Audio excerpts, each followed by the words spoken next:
Sabi ng iba, hindi lahat ng plastic ay nasa basurahan. Yung iba, nasa friend list mo lang. Diba sabi nila ang tao ay gawa sa putik? Bakit ang iba ay gawa sa plastic?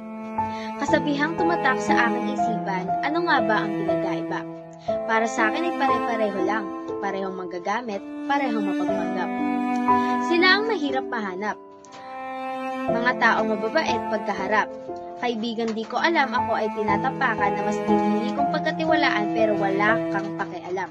Kung hindi ako ay siraan at ibaba nang wala akong kaalam-alam. Bakit sa dami-dami mong pwedeng gawin sa akin na sa likod ako ay saksakin? Pinipilit kang nilalait sa mga kaibigan mong sa'yo'y napakabait, kaibigang kaharap, mga taong mapagpanggap. Akala mo kung sino makapagsalita, mapanghusga sa kapwa. Saan ako lulugar?